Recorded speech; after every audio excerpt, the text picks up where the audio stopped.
The long season continues. It's gotten better for both of those guys, oddly enough. Well, probably not Baker. As we get to starts and sits with Michael F. Florio, go to NFL.com/start-sit in order to see the full list. But we'll start with some quarterbacks, Mike. Who we starting here in week 7? There's no way we could just play that video and then I'm like, sit Baker Mayfield. And nor should you ever in this year, right now, 2024, sit Baker Mayfield. He is the QB2 right now on this season with 18 or more fantasy points in all but one game, 23 or more in 4 of his 6. That is elite production. He is running more, which I don't think gets enough credit. Yeah, it might be like 20 rushing yards, but that is a free 50 passing yards in fantasy. And then the matchup, not nearly as scary as you think. The Ravens have allowed the second most fantasy points and most passing yards to quarterbacks this season. So start Baker in what could be a high-scoring game. And then Kirk Cousins. Look, we saw what Kirko could do a couple weeks ago on Thursday Night Football where he threw for 504. Right now, he is 4th in the NFL in passing yards per game, but this is, to me, clearly about the matchup. The Seahawks allowed a perfect game and 27 fantasy points to Jared Goff. Then they allowed 22 and for Daniel Jones to be a top 10 fantasy quarterback. Last week, Brock Purdy had his second best fantasy game of the year and was a top 6 fantasy quarterback. In total, 6 most fantasy points against Seattle the last month. You start quarterbacks against them, and that is Kirk Cousins this week. And maybe the way we felt about Kirko at the start of the season, the schedule is starting to show us that maybe that was the opposition. As they get into a nicer bit of the schedule, Kirk's been very good. Coming back from a severe injury, too. Yeah. Be a little patient. Both of those things. Sometimes you just have to wait. 2 NFC quarterbacks, South-wise, NFC South quarterbacks in your starts. Who's going on your sits? Name only, not fantasy production in Patrick Mahomes. Look, I know if you drafted this guy, you thought you had an every week starter, and that was the hope, but it just has not been reality. He is averaging 14 fantasy points per game this season. His highest finish is QB 12. Every other game, he has finished somewhere between QB 16 and QB 18. That means he is a QB 2 for fantasy purposes, and this is a tough matchup. The 49ers have allowed just 8 passing touchdowns in 6 games. They have held quarterbacks to under 15 in 4 of their 6 games. You would not start any other quarterback who averages 14 fantasy points per game against his defense. So I don't think you should start Mahomes, who the floor is lower, the ceiling is lower, and without his big playmakers there like Rashee Rice and Marquise Brown, it's okay to get worried and just avoid this matchup. Yeah, it's a tough one, especially, again, going up against a really good defense on the road, Super Bowl rematch. It's a lot to deal with this week. Let's go over to the running backs. Who are getting on our lineup? You can't call me a homer because every week I come out here and tell you to start a running back against the Bills. And this week that happens to be Tony Pollard, who, one, is just playing great ball himself, but also it is about the matchup. So on this season, Pollard is averaging 66% of the snaps and 19 opportunities per game. That has led to him scoring 15 or more fantasy points in 4 of his 5 games. But Tajay Spears is banged up, so he could see even more work this week. And then the matchup. The Bills have allowed the second most fantasy points per game, the most targets, catches, and receiving yards. They're up there in yards per carry as well. And we saw on Monday night, they allow big plays like almost every drive. It was like 8 plays of 20 or more yards they gave up. So yeah, Tony Pollard is the offense there, and you want to start him. And then the Commanders running backs, because Panthers, they have allowed a league-high 12 rushing touchdowns to running backs this season. No other team has allowed more than 8. They've allowed the most fantasy points per game, and this isn't just a 6-week thing. This goes back to last year and the year prior. They have really struggled against the run. So Brian Robinson is a must-start if he suits up, but Austin Eckler would then be a really good flex option with a safe floor, double-digit fantasy points in every game this season. But if Robinson ends up sitting again, Austin Eckler becomes the must-start in this backfield. Yeah, we just want pieces of this Washington Commanders offense led by Rookie of the Year candidate Jaden Daniels. I'm going to sneak a peek here at your next video to see what we're sitting Aaron Jones. I was waiting to get Aaron Jones back, Mike. This is a bold one, I know, but it's because the Lions are the toughest matchup to running backs. They've allowed the fewest rushing and receiving yards to the position this year. And Jones, his one down game this year, came in another tough matchup against the 49ers. He was banged up the last time we saw him, so maybe his workload is dialed back a little bit. Look, he is not a must-sit, like anyone you picked up off the waiver wire, but I get questions all the time where it's like, I can only start 2 or 3 of these 4 good running backs. And if you're in a position like that, Aaron Jones should be the one that you get away from this week. And maybe we extrapolate information from them trading for Cam Akers again for the second straight year. Coming up, we got the wide receivers and tight ends. But right now, let's get some sleepers, Mark. Thank you, Patrick. It is time to look at some sleepers for Week 7. I got a quarterback and a running back for you. So let's start under center down in Carolina. In my mind, I'm going to Carolina. Andy Dalton is on my mind this week.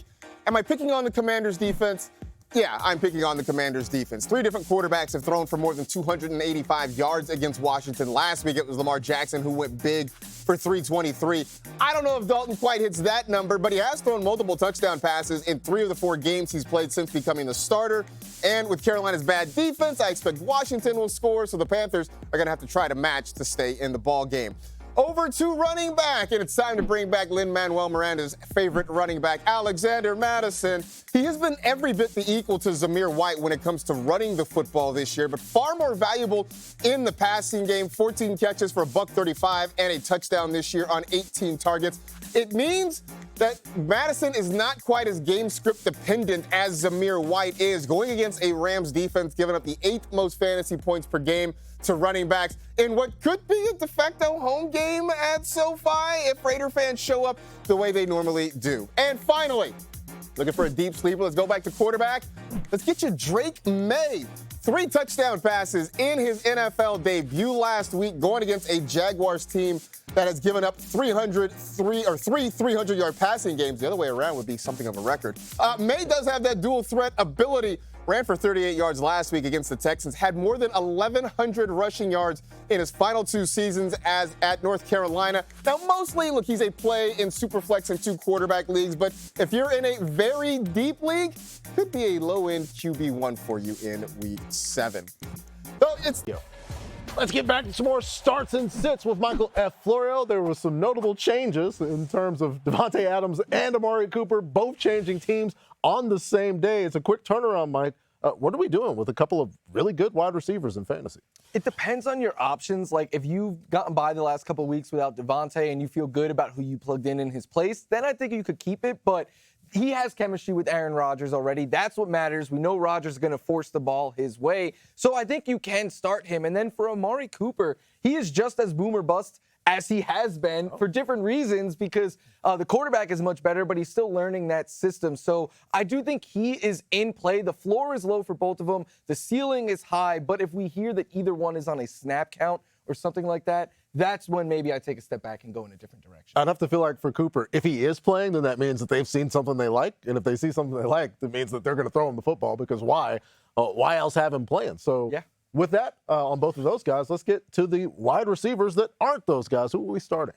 We are starting Scary Terry McLaurin. We're going to start with Tyreek Hill. Okay. We're going to start Tyreek Hill here because he is coming off his best two-less game so far with 10 targets and 12.9 fantasy points. And I'm hoping that the bye week last week allowed the Dolphins to implement a little bit of plays that fit Tyler Huntley a little bit more. Maybe the chemistry with Huntley and Tyreek Hill have improved, but it's also the matchup. The Colts struggle against out-wide, speedy wide receivers, which Tyreek Hill is the best out-wide, speedy wide receiver in the league. So I think he is worth an upside shot in this one. And then Scary Terry McLaurin, nearly 19 fantasy points per game in his last 4 with 4 touchdowns in that span. Twice he has broken 100 yards. And the Panthers have allowed the 3rd most receiving touchdowns, 6th most fantasy points per game to wide receivers. And in that stretch, 3 top 10 wide receivers in their last 4 games. I know we call him Scary Terry McLaurin, but I think his new nickname should be Must Start McLaurin right now. It's amazing how good he looks when he has an actual quarterback. Yeah, and again, so happy for him that he's finally got that opportunity. I keep spoiling myself. I'm looking at the rundown here. Your sit, does that have anything to do with a particular quarterback decision? I felt better about saying sit George Pickens when it looked like it was going to be Justin Fields, because George Pickens has been held in check fantasy-wise, at least with Justin Fields. But I think long-term, Russell Wilson would probably be a little bit of a better for George Pickens only, not for fantasy. But he has a better deep ball of the two. But let's not forget, Russell Wilson has missed a lot of time since the summer. It's been Justin Fields getting all of the first team reps. Even this week, Mike Tomlin left the door open for Justin Fields to still potentially get the start this week, said they will both get reps in practice with the ones this week. And then it's mostly about the matchup.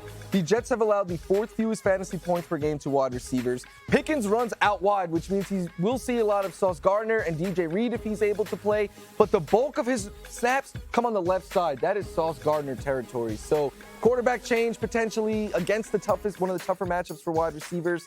I think it's okay to get away.